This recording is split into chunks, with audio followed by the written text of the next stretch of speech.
the biggest names in the biggest games in the industry, and we recently caught up with one of the biggest names in Hollywood, Elijah Wood, to talk about his role on Spyro, Dawn of the Dragon, and find out what it's like to be a Hollywood hardcore gamer.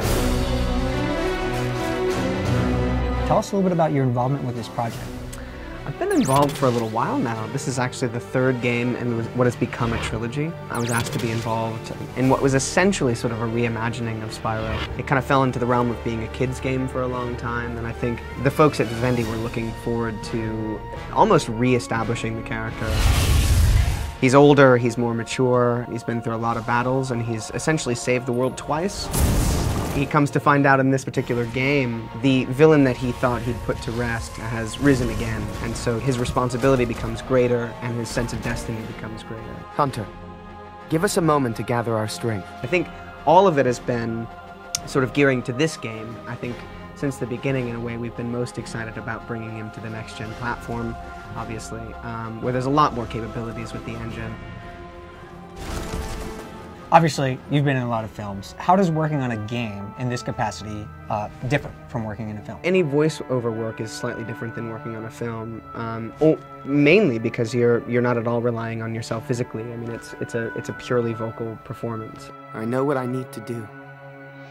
Just get out of here, Cinder. But I think that the character work that goes into it is very much the same considerations, understanding who that character is and where he's meant to go. Go on, Cinder. And I really enjoy voiceover work. I mean, I've done it for films as well, for animated films.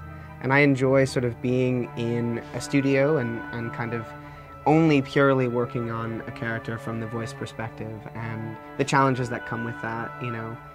Particularly with a video game, you find that the characters are in situations that are not real common, and you kind of have to make yourself vocally make the character seem like he's going through some pretty intense situations. Any particular genres of game kind of been your favorite over the years, or what?